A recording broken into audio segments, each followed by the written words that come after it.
Welcome back to the Nerdrotic Podcast. My name is Gary Buechler. I'm live in San Francisco, California, and I come to you from nerdrotic.com. And down in San Diego is my good friend and co-host, Dennis Bithoulkas. How are you, Dennis? I'm doing all right. How about you?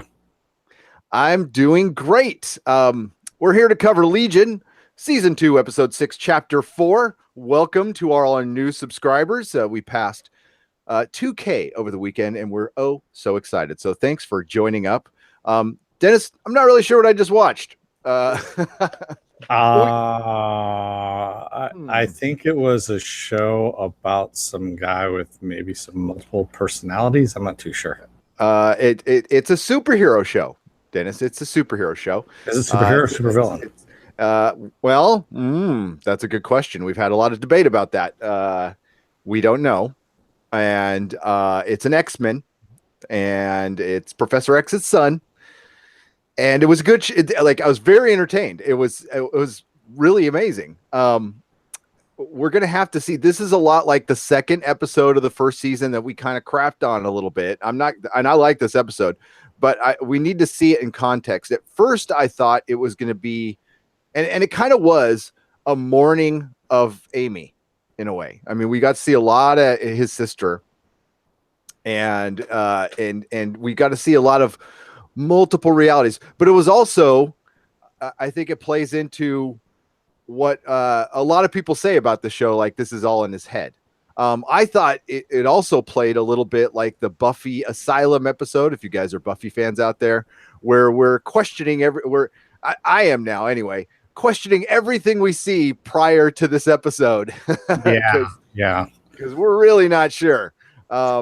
And I just want to say hi to everybody in the chat. We'll get to you at the end of our recap. And just so you know, we do have spoilers on this one. So if you haven't watched the episode, go ahead and watch it. And then come on back and you can actually follow us at that point. Okay. I'm really not entirely sure what we could spoil.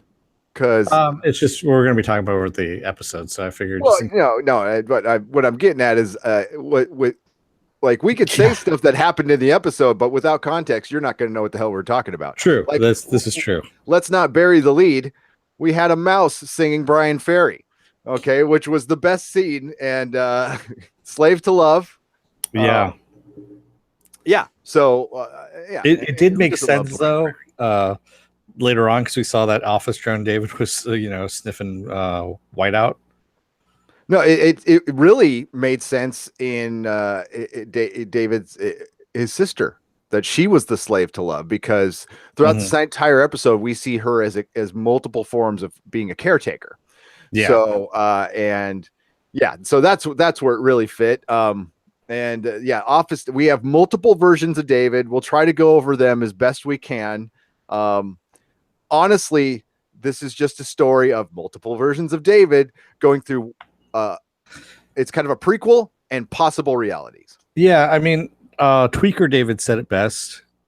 He said he was talking about multiple universes and branches upon branches upon branches. He goes, you can branch off of here, which has another branch, which leads to another branch, which leads to another branch, and you have multiple branches. And he's of course doing this with French fries, and about that quickly, talking about that quickly. And that is pretty much, I think, what this episode is all about: is multiple Davids, universes. And this was something that we kind of went back to season 1 David about what was going on in his head, all these different voices, everything that he was seeing, because he kept telling Amy, I see things and I hear things. And that's, I think we were kind of put into his head as to what was going on before he kind of woke up, I guess you could say. Yeah, I guess that's the best way to put it. Yeah. We see a lot of stuff from the first episode sprinkled in throughout this. And yes, Alexander Platypus, we did notice the Clockwork Orange homage. We were talking about that in our very long pre-production meeting. And we'll get to that too here. So we have David as homeless in the beginning, just kind of almost Neanderthal looking, a lot of hair, dirty, grumbling to himself. Then we see billionaire David. Then we see old bald man invalid David, who's being helped by an old woman. We don't know who it is at first, but we later find out that's old Amy, as well. And we see him as a guy on a bench, and then in a car with Amy, because they actually do this really nice pan over where we see he's kind of a young homeless David on the bench, a little bit crazy. And as they pan across the road, we see him sitting in a car with Amy, dressed in, and I call that Sunshine Milk David, because he worked at the Sunshine Milk place. And then we see office worker David, or coffee boy David. Coffee boy David. Yeah, coffee boy David. And then we follow coffee boy David in, and he ends up telling some woman, don't sign the papers because he can hear people's thoughts. And of course, they're trying to get something over on this woman. And they fired him because of he asked her to kind of step outside. Can I talk to you for a moment? And they're like, yeah, this is the ex-coffee boy. We're getting rid of him. And he tells her about, all the things that she was thinking about and that he can read minds. And she finally believes him and goes in and asks these guys what's going on with the frayed wiring. He convinces her by telling her that her ankle hurts and her son's stealing money from her. She's worried about her son smoking weed and stealing money from her purse. And the guy she's making a deal with is, I can't remember his name, but one of the cops from Castle. Oh, that's right. That's right. I forgot about that. He looked familiar to me. I just couldn't tell who it was. And so, yeah, she ends up, of course, not signing the deal, and she ends up taking him with her. Actually, she actually thinks it to him. I don't know if you noticed that, where she says, "Come with me." And because at first I thought she said it, and then I looked, and they were behind the glass, and no, she didn't open up her mouth at all. She thought it to him. Well, okay, I didn't notice that. I thought her back was turned, but yeah, that's cool. That would be cool if she that's convinced, and that does play in later, because it looks like there's multiple Davids, but it's more of a future. Timeline Davids, yeah, the future, like each one of these not all of them, but most of them get kind of wrapped up. And then we get these slowed I'd love to change the world, but they do a slowed down version of that. And ever since Susan mentioned that like every trailer is made the same with the French horn fart sound in the beginning, and then you have to have a slow pop song, like a pop song slowed down. I can't hear that now. I'm like, oh god damn it. And they do it twice this episode. Yeah. So yeah, thanks, Susan. But no, so we end up following homeless David for a little bit, roaming the streets, and we stop off at Mary's Sunshine Dairy, and that's his Sunshine Dairy David. And he seems really kind of slow, and Amy calls him and says, hey, this is your friendly alarm clock telling you to take your afternoon meds.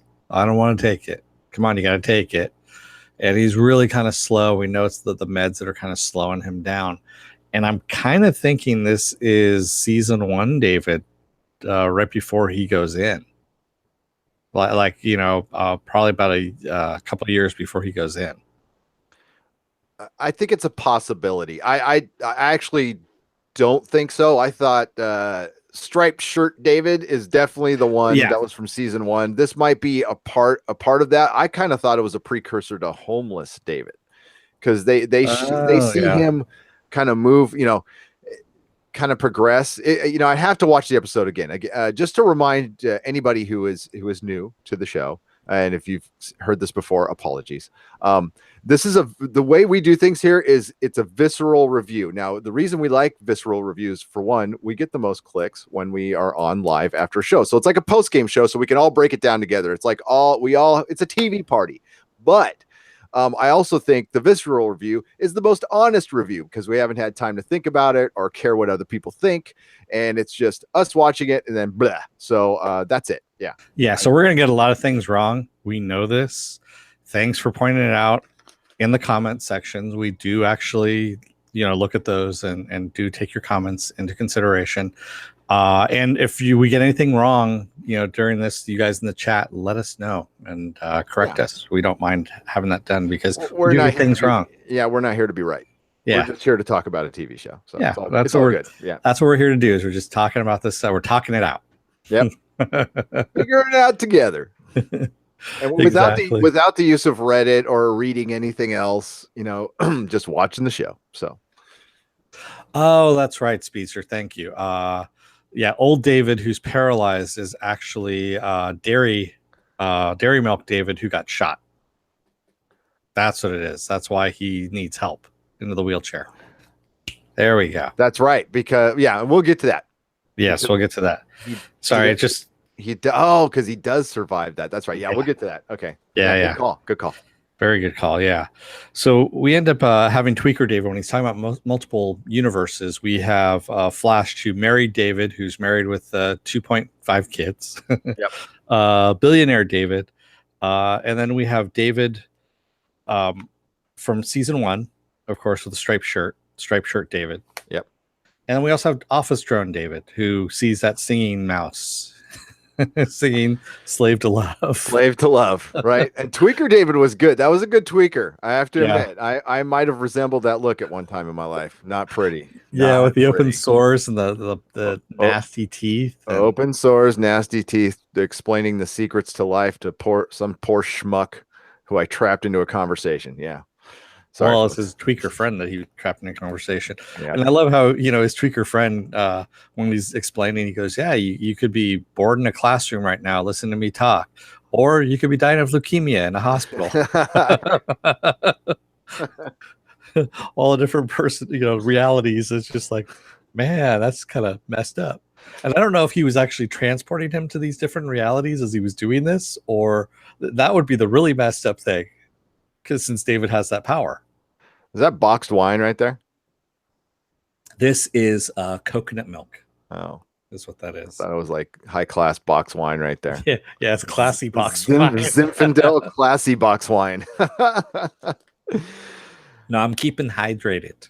That's right. Yeah.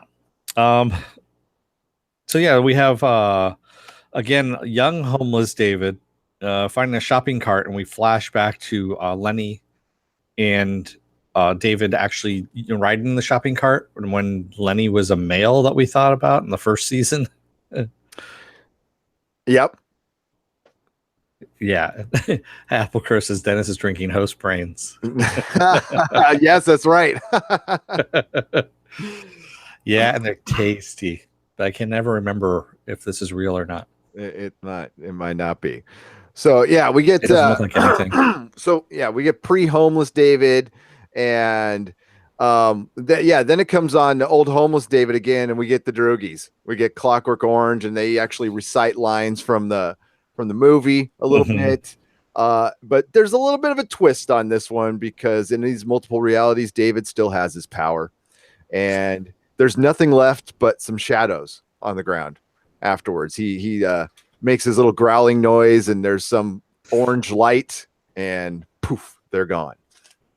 Was there any shadows of them at all? I don't remember seeing shadows. There were shadows on the ground.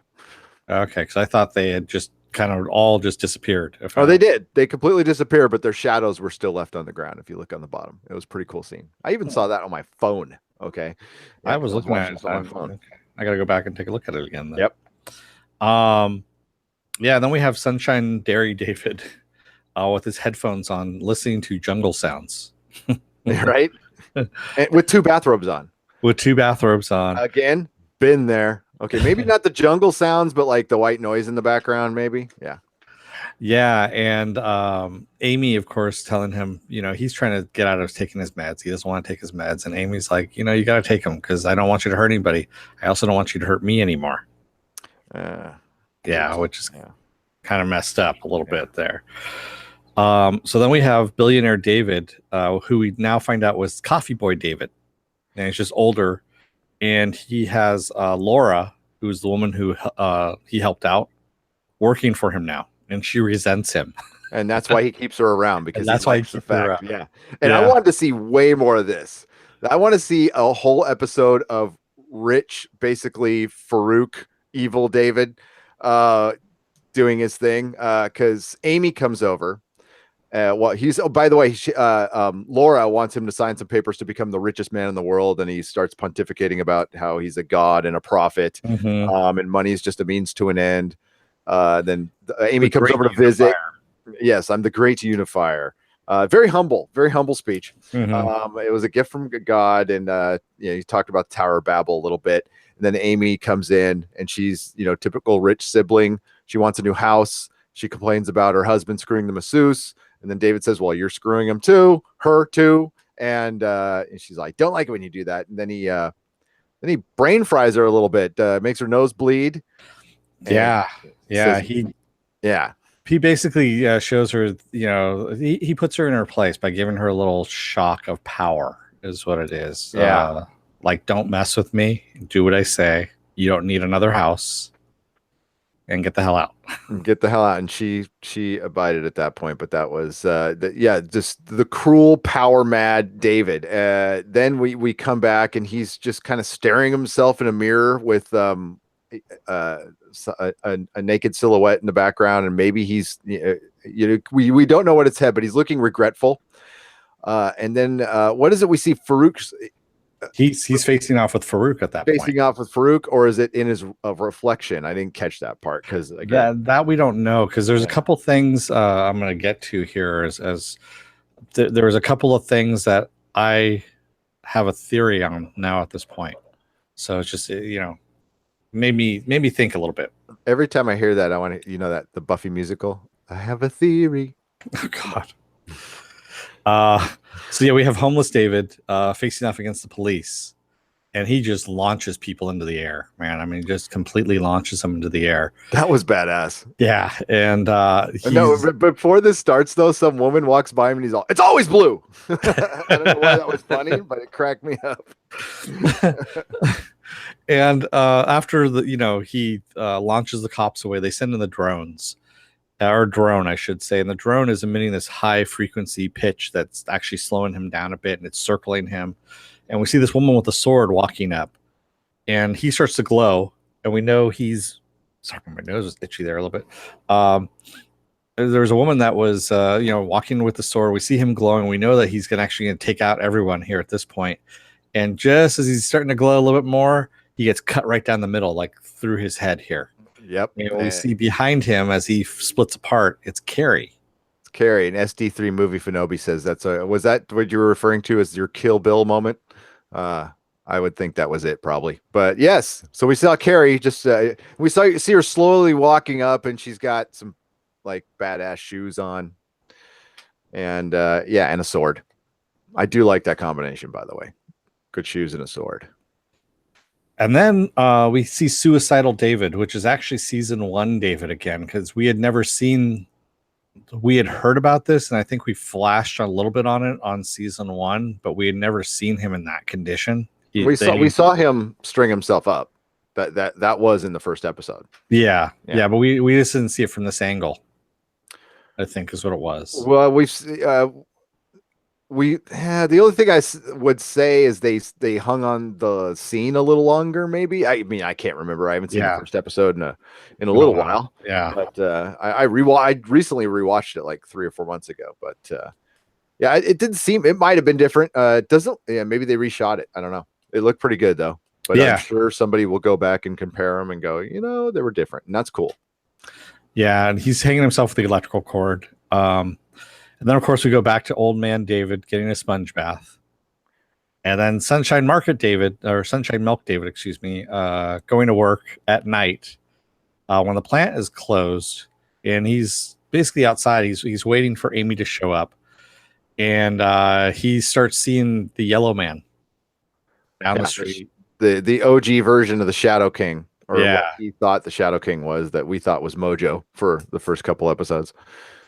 Yeah, and a lot freakier, when we see him, and instead of just walking around the streets like that and being in the back of the police car, because there's a police car that shows up, and they start questioning him. They want to see his ID, and he's like, "I'm just waiting for my sister. I'm on medication." And as they're trying to arrest him, Amy shows up and says, "No, I'm his sister. I'm responsible for him. He's on medication. Leave him alone." And he's saying, "Ow, you're hurting me." And she starts jumping on the cop and, like hitting him. And the cop, punches her in the stomach, and she goes down. She's hurt. And this is when David, of course, explodes pretty much. Yeah. Well, he throws one cop. The other cop tries to get a shot off on him, but he has him move the gun, and then he does that crushing him thing, which was it just freaking crushes him and Yeah, squishes into a him little like a ball. grape. Yeah. Yeah. And the other cops come, and this is where he gets shot in the back. He goes down, Amy's screaming, and he does his freak out thing and just again wipes everybody off the face of the earth. They're just gone. Yeah. And yeah, and it's just Amy screaming. And yeah, that's where he got paralyzed, I guess. So we did see we saw some young and old versions of David, and then we saw other just pieces of David that I mean, the tweaker David could definitely be like a homeless David at some point. That's definitely on your way to homeless. Yeah. The family David, that doesn't fit in anywhere. So that's just another possible reality. I think he was Office Drone David. As family, he was the early version of Office Drone David. Yeah, I don't think they were all connected. I think they were just all versions of them. I could be wrong on that one, but I think we saw. Well, I won't call this linear storytelling here at all, No. but we definitely saw the beginnings of homeless, the beginnings of rich David, and of the old David, who was being cared for by his sister. Yeah. And we also see, I mean, we start flashing on like David as a child, Office Drone David sniffing some whiteout. Then we go back to Tweaker David, of course, still talking about multiple timelines. Family Man David in a pool with his family, then Baby David, then Dead David with Amy going to his grave and visiting his grave and leaving some flowers, which I don't know if did we ever see anything, a younger version of that was leading up to that, or no? We didn't. No. Okay, so that was just a reality where he had died. Well, I thought that was the David who got shot. Yeah, no. So, maybe that's one possible ending for the David who got shot, or maybe that was the homeless David that got cut in half, and that's Amy going. Yeah. That could have been that. Not sure. Yeah, that actually makes sense. The homeless David being cut in half. And then, of course, we go to Old Man David and then back to Baby David again, which was kind of interesting.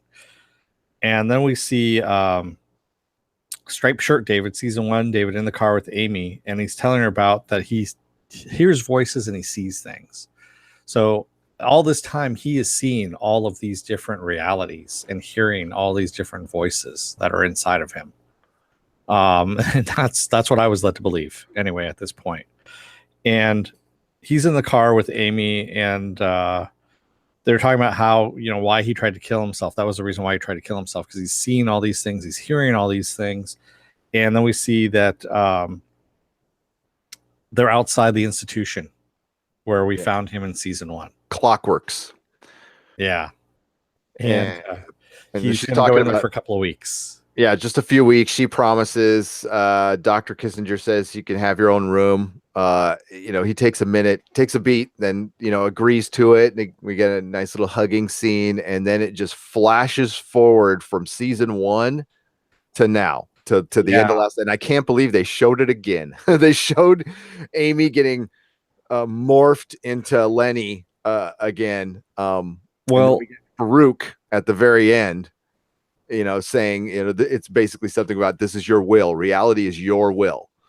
It's up to you. So yeah. He says, actually, you decide what is real and what is not. Yep. So one of the things that I got, because remember I was saying at the beginning of some of the episodes when they do the previously on or apparently on. Yeah, and those are the important things that we need to remember on some of these, because they go back and show us that. So this whole montage, I think, was the important things that we need to remember. And it was that Sid had kissed him, switched bodies, and then David we saw getting flung down the hallway into Oliver. So there's a piece of David that's still in Oliver when they took Lenny, the DNA sample of Lenny, and switched in and transformed Amy into Lenny. Yeah, I did see that. That is that's really right. There was also a scene. It is messed up, but it also can refer back to what Oliver said to Farouk last episode when he's all, well, what's 1 + 1? And he's all, equals 2. He's all, wrong. So I thought initially that meant that Oliver could just kill himself Yeah. That would end it right there. But now that maybe there's a piece of David in Oliver too, Yeah. and that as much as Farouk is in other people, David is in other people too, possibly. I don't know. I definitely think you're right that the voices that were in David's head in the beginning of the series might have been all these scenarios playing out. He might actually be playing out multiple realities like consciously now, which would be totally insane and kind of fun. But yeah, I think you're right on that one. That's the we'll see. I think they wouldn't show us that for no reason. So, Yeah, exactly. Yeah. but it And was yeah, that's him getting pissed at the very end where he just kind of, when we see him up until the last, at the end of the last episode, that was him putting everything together, I believe, and knowing what he was going to do with the Shadow King at this point. yep. And we also didn't mention that homeless David in the middle of the episode saw Sid in a car, Oh yeah. and I could be wrong. I thought she had a very similar hairdo to future Sid. So maybe not. It could have been just the aesthetic for that day. Could be wrong. And I haven't quite sussed out what that meant. I'm sure it means something that somebody will catch somewhere.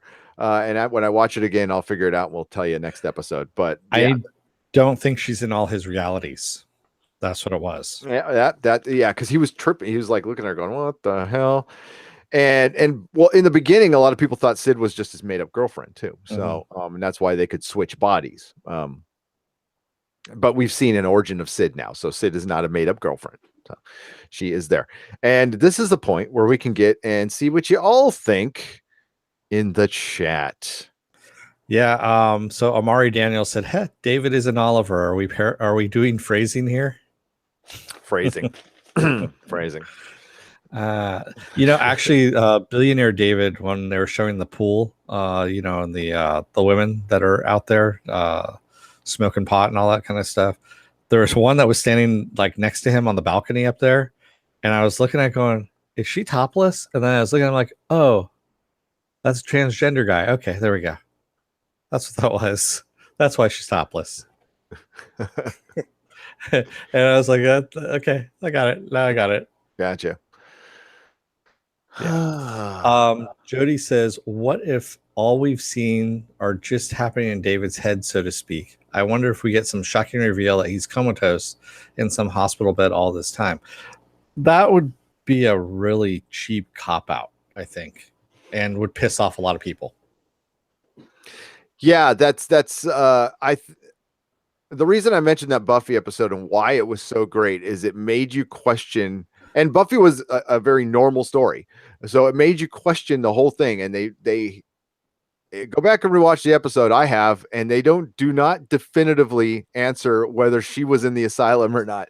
And I don't know if we're going to get definitive answers at the end of the show. I don't think it would do the show justice for us to like know everything at the end. I would be kind of okay with some vagueness because that's what it's about, or it'll do something to really make you go back and watch.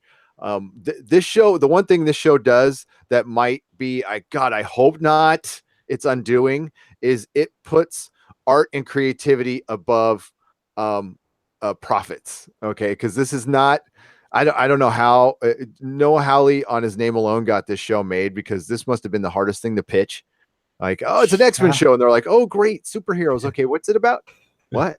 Yeah, and So what we're gonna do is we're gonna take some acid, then we're gonna sit in a blender. yeah, we're gonna get a mouse. We're gonna play some Brian Ferry. Go, and musical numbers, and yeah. But he got it done, and this is what we're getting, and that's a wonderful thing. This is why it's such a great show, because it's such a rarity. And usually shows like this go before their time, but we're damn lucky to have it. Even this is a classic. Yeah, to me, it's kind of an instant classic. So Alexander Platypus says, "My biggest problem with this episode was it didn't really directly advance the story." Actually, it did, because it filled in a lot of David's backstory, is what it did. So that's advancing the story. It is. I'm gonna withhold judgment because I've been burned. I on the surface, I'll agree with you. But I've been burned before on this show by going, what that didn't advance the story at all. And then I went, oh yeah, I should have been paying attention. So, I don't know. Yeah, if we go to next episode and it doesn't really tie into this, then you'll be right. It's too early to tell on this one. And it kind of seems like, yeah, if they don't, they need to execute something, not like actually execute. They need to like move the plot forward next episode, because we've had, the Sid thing, and then Amy's whole, yeah, it seems like we're almost stuck on hold a little bit. We're in danger of it, but I think enough was moved along. And David really hasn't been in a lot of the last couple of episodes. So they really had a David heavy episode. And this is why, that with all the shooting they've done with David, because sometimes they have a very short time to shoot stuff. And I learned this watching Doctor Who. Like, there's a couple episodes of Doctor Who where the doctor's like not in the episode, is because he was too busy shooting a 2-parter. So they did turn left in season 4. So that's probably why. But it was really good. Yeah, don't know if it advanced the story though. I'm not sure. Alexander Platypus also says, but I think you can interpret this as David's mind grieving over Amy and dealing with his relationship to her. That's what I thought. That's I even put on the top of my notes, mourning Amy. So. And also Viking Bitch says, David only turns into the villain without the love of his women. Don't we all? Pretty much. Don't we all? Omari Daniel says, I don't care what reality we end up in. We need to see Carrie use that sword again. Yep. Yeah, that definitely needs that needs to come back. And I have a feeling it will. That really stood out, because that was for one, a really graphic scene. And, we see our main character die a couple times. So possibly. ST3 Movie Fanobi says the singing mouse was cool, but I thought it was the weakest touch since their creativity is so top notch. I think it was just showing that, he was tweaking already, and we didn't know why. And then going back to the whiteout, him sniffing the whiteout. It's like, aha, that's why the mouse was singing. Well, if I knew you'd get that from sniffing whiteout, I would have done it a lot more. I never saw any mice singing though. Yeah, I mean, the CG wasn't the best in the world, but I thought it was fun. And I think it was just put in there. It was like, we need to lighten this shit up a little bit. Yeah. Throw in a singing mouse, please. Yeah. It's probably Noah Hawley going, you know what? Let's give them a what the fuck moment within the what the fuck episode. Yep. Watch at the end where everybody's saved by the singing mouse. It comes in. Hey guys. Hey, you guys want to hear some Roxy music? And here we go. So did anyone Viking Bitch says, did anyone read the Clockwork Orange book? It was better than the movie. Yes, I have. And for the longest time, Viking Bitch, I don't know if you know this, the last chapter was never released in the United States. It was kind of a weird thing because the last chapter is how can I say, it doesn't fit with the tone of the rest of the book, but it's also kind of depressing too because of the way it went. And so I've actually read that with the original ending to it. Pretty good. That's all I'm gonna say. Yeah, I'm a big fan of the movie. Yeah, I'm a big fan of the movie too. But the book is just equally. I mean, it's. Oh yeah, the same could be said about Fight Club too. Yeah. Yeah. Actually, I might. Yeah, I kind of like the book a little more. I love the movie. Love the movie. Love the movie. But I haven't read Fight Club 2. I've got it right over there, the graphic novel. Haven't gotten around to doing that yet. Yeah, I think I have it digitally someplace. Yeah. I should do that. Yeah, poor Amy had it bad in every version, says Pan Farm Girl. Damn straight. Poor Amy. I mean, like, what? She's such a good sister. Well, like, except for billionaire David. Okay, well, the one reality. Let's give her I mean, that's not even being bad. It's like look at who her brother was. I mean, she wasn't stellar, but I like to focus on the positive and how, the caretaker Amy, and I think, I don't know, a lot of us had seen that in our life. My mom had to do that with my dad, and it's kind of tugs at the heartstrings a little bit. But Dennis doesn't have a heart, so it's okay. We forgive you. It's on loan with an option to buy by Satan. So it is. Well, it's okay. Yeah, it's no problem. It'll be easy to like for a heart transplant, just replace the AA battery and you're good. That's not double A. Is it? Oh, I'm sorry. It's AAA, or is it one of those watch batteries? It's fusion reactor. Oh, fusion reactor. I'm not supposed to say I'm anything sorry, about you it. mad scientist. My bad. Uh, We did get a bald guy in a wheelchair. we did get a bald guy in a wheelchair, yes. SD3 Movie Fanobi says when he read her current mind, that kind of sealed the deal. When he's talking about Laura Yep. in the office there. Yeah. And that was kind of freaky. I mean, she looks scared to death, Mhm. and like and that was so evil. I just like I want more of that. That was crazy. And Amari Daniel says, to be fair, Legion is one giant guessing game, so anyone's guess could be right or wrong. this True. is true. Yeah. True. There are some fans out there of some certain shows who think they got it all figured out. Like this one, not one of those shows. Yeah, I have no idea what the hell's going on in this Yeah, show. me neither. As a matter of fact, I don't even know. Like I said before, between Westworld and Legion and Mr. Robot, and I don't know what's real anymore. I really don't, and I don't care. Chad4208 says, which David was in the grave at the end? I lost track. It could have been homeless David, where the one got split down the middle by Carrie. We're not too sure, or it just could have been David that was dead. In that reality. I'm pretty sure it was the homeless David who got cut in half. Yeah, at first I thought it was the shot David, but no, that was the older David being taken care of later. So, yeah, I'm gonna go with the homeless David being chopped in half. And Movie Fanobi says, I take it the drop she put in his mouth was a form of the pill's medicine. Possibly.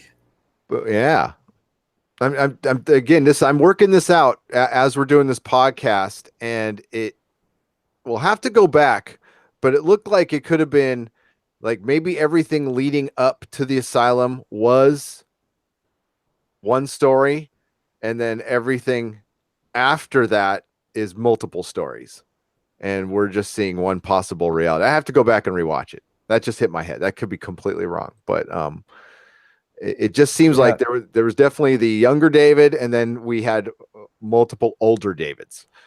And see, I think what we had, I think he saw all those realities, and that's kind of what was breaking him. And that's when we got the current storyline about going right before the asylum. yeah, and like this is all going through his head while he's being held by Amy Lenny, Yeah. Lemmy. We'll just call her Lemmy. Yeah, reborn. Lemmy, we miss you, man. This could all be just rushing through his head right now, right before he goes on the hunt for Farouk. Exactly. Chad4208 says, Speedster, I thought it was slow, David, but I need to watch it again like 2 or 3 times about who was dead. But yeah, I'm pretty sure it was homeless David who got cut in half. Yeah. 2 or 3 times for sure. The Viking bitch says those stains in the shape of people and cars was a cool effect. Yep. That was very cool. Jose B said that nosebleed scene was also a deleted scene from season 1. Huh. Really? I haven't seen the Blu-ray came out, right? I think so, yeah. Yeah, it's out. That's right. $24 on Amazon. We saw it. I need to get that. I need to see deleted scenes. Amari Daniel says, never mind God, rich David should have thanked either Farouk or Apocalypse for those powers. Right? Or Daddy. Daddy, exactly. Yeah. We keep getting him teased a little bit, and yes, him sitting in a wheelchair bald is a tease. There is a point where it's like at least say Professor X again. Yeah, I don't need to see him. I read an article earlier today when they were talking about that, about them playing with this whole thing, and how they need to actually come out and say it, or just kind of omit it at this point, because it's yeah. Well, that's the one thing the Gifted and this show are doing. That's the only thing they have in common is we have Polaris dancing around the Magneto, thing. Who's the best thing in that show, by the way, is Polaris. That'd be cool if she came over to this show and just left that show. But that's fanboying out. Oh yeah, Movie Fanobi, you're right. Movie Fanobi said he was about to explode the freaking area world before the sword strike.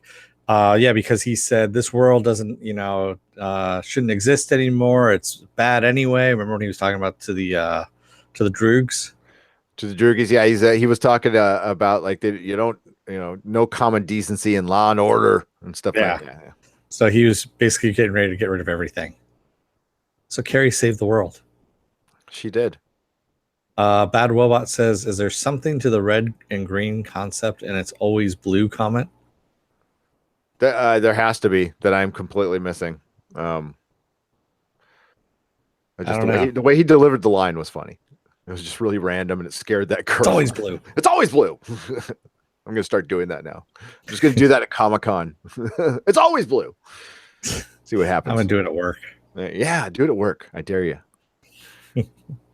People just look at me and they're like, "Yeah, whatever. I'm not putting on my lab coat for you." Um, Viking Mitch says, "When the cop folded up and exploded, that was the coolest death I've ever seen." That was it. He splurted up a little bit. Yeah, it was kind of funny. That was the second or third time I've seen that this week. Someone doing that. I Agents of Shield, Marvel's Agents of Shield. Um, yeah, the gravitonium stuff has come back again, and someone now is infused with it and Yeah, that's another has done show. that. Yeah, Yeah. it's another show, and so that's why I saw that already. They had done that, Yeah. and I was kind of interested. I was like, oh, okay, I guess someone just found a way of doing the special effects, and now it's just kind of migrating through all the different shows. Yeah, they folded a guy up last season too. But Yeah, he didn't explode into like guts and have a little entrails. blood. Yeah, Yeah, come on. Yeah. that was pretty gross. Logan McLeod says he's losing his shit over Amy's death, looking like it could be what leads to an evil David, all Farouk's design. His dialogue at the end was chilling. Major Age of Apocalypse vibe from this episode. Yeah, got you there, Logan. Yes, and that was my that yeah. We're definitely going down that path, which I think is really again, this show is going to do things that other shows would be afraid to do. And when you have a very a good creative presence, um, like Brian Fuller could be this if he learned how to play with others. And Noah Hawley clearly knows how to do it, and good for you. And yeah, I will sing that guy's praises forever. He should have the keys to the X Mansion. Period. You mean the keys to the Blackbird? That too. Viking Mitch says, my theory is David was going through all the scenarios in his head to see if he could have saved Amy. He can make whatever reality he wants. Oh, I like that. Interesting. I like that one. That's my favorite. And Viking Mitch says, Fanobi, just as much as we do, we could all be right, wrong, or inside out. Or all of the above. Yes, Viking Rich. Brian Fuller needs anger management. It's a very helpful thing. Trust me. And yeah, because I really would have loved to have seen Brian Fuller's season 2 of American Gods, but we're not going to get that. So the show was written by Noah Hawley alone, by the way. Yeah, it was. This episode was. Yeah. Jody asks, so does this mean David's power set is sort of like the Infinity Gauntlet, at least in the sense that he can manipulate reality, perceive alternate timelines, etc.? Yeah, maybe. And after listening to Doomcock's review of Infinity Gauntlet, I feel guilty for liking the movie.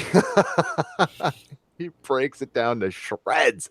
But yeah, it also brings up the fact that if he has this much power over reality, why doesn't he just end this nonsense? But they explain it within the show. The big difference is David doesn't know what's real. So it's very similar to and yes, I know Legion did it first, but what happens to Sentry later, as he's a superhero in the Marvel universe and he's so freaking powerful, he basically manifests his own, like his the evil version of himself turns into a separate being called the Void. And yeah, so and he's insane. So yeah, David's not sure what's real, so that inhibits his powers. It's actually probably nature's way of keeping him in check and not becoming a god. Logan McLeod says, if this can all take place in David's mind as he's on the ground in the fetal position, imagine what was done in the unaccounted for lost year that we don't even really think about anymore. Oh, yeah. That's a great point, Mm-hmm. which I'm sure we'll get an entire episode of. Maybe that's what the 11th episode is, which I'm still very worried about. I know it's great. It sounds awesome. But shows are already being announced for their next season. Like Westworld, they didn't waste any time. They're like, Yeah. third season, Yep. phrasing. Oh, you can tell Mel that the 100 just got picked up again. It did? Oh, she'll be so excited. Yeah. I read that today. She loves her 100. I know. She does. Viking Bitch says, the point of this episode was David can control reality. He can choose what is real. Yep. So maybe he can just bring his sister back. But that goes... Well, yeah, that's... Okay, so Farouk was not able to do that. Farouk is a parasite. He's like a level 5 psychic. But David's power is, yes, he can actually create... I don't know if it's his own reality or a reality. Yeah. Yeah, I don't know either. Yeah. Yeah. Movie Fanobi says, in the alley huddled and vanishes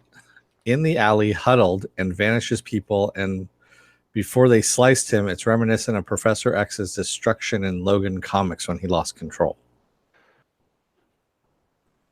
Excellent. And Omari Daniels said, well, with Legion, we didn't learn about season 2 until the 6th episode of season 1. So season 3 announcement could be down the line. And you're right. And I hope so. Oh my God, I hope so. But you're right. Yeah, I wasn't sure when they announced it last year. And let's put this out. We were talking about ratings, but the ratings are pretty much level. They're a little less than they were last year, but this was FX's second most profitable show. Yep. Which means it got downloaded a lot and streamed a lot, and a lot of people bought the Blu-ray. So I think that pretty much guarantees it a third season. Excuse me. Salud. Oof. Sorry about that. Bill and Ted number 3. Bill and Ted Face the Music, says Alexis. Yeah, that's the movie that just got greenlit today.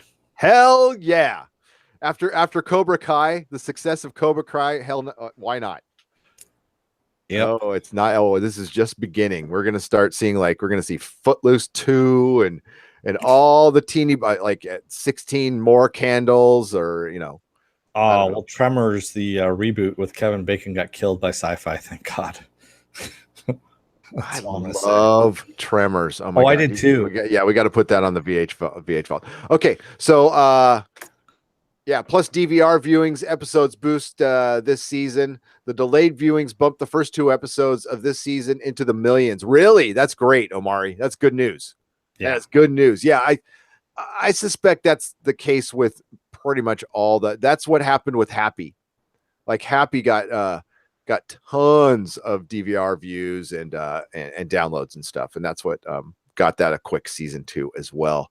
I think the same is happening with the Expanse, because if we looked at the Expanse ratings and they were the same too, which means that the I don't know what they call it, the week or 7-day or whatever they call that.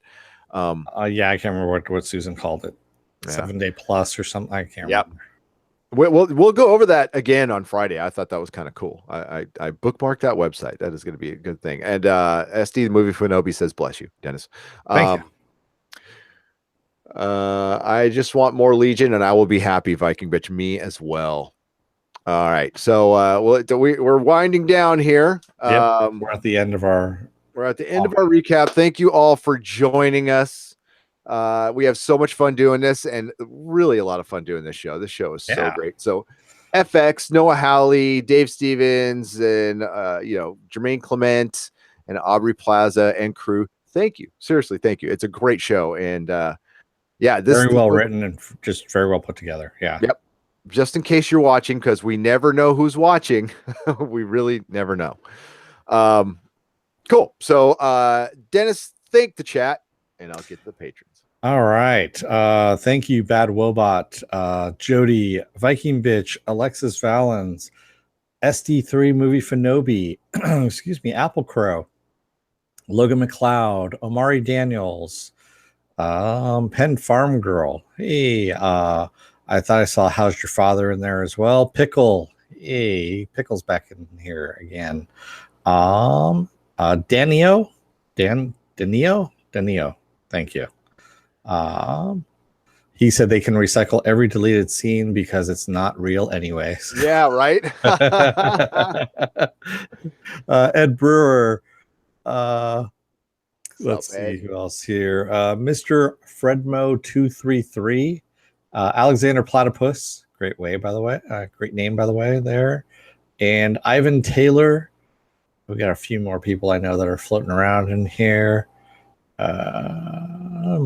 Raynell Spears. And All right. I'll get to and Feisty fan. What's up, Feisty? And she's going to hear her name again. So here are the patrons who are on the image. By the way, working on the image right after this episode, the new one, because we've gotten some new patrons. But Dakota Stanton, Viking Bitch, Penn Farm Girl, Avocro, Jody, Shakuri Lama, Eric, Richard, Seth Jones, Christianette, Echo 9, Feisty fan, Lawrence Howe, Isaiah Norton, Johnny Pappas, fan on Rough, Brian Smart, Arturo Espinoza, and the new ones are did I say Dakota Stanton? I think I did. Luke Lucas. Okay, I'm gonna have to show you this. Yeah, I don't know. It's Mike Heist, something like that. That's probably not it. Okay, Logan McLeod, Tiger Maskin RH, Rubicon Alpha, Brian Smart, and Steve D. Thank you so much. If I missed anybody, I truly apologize. Thank you. We've got 23 patrons now. Real quick, Patreon. There's throw $1 in the till. You get to suggest videos and you get exclusive content. $5, you get exclusive comic books from my old comic store, The Comic Outpost.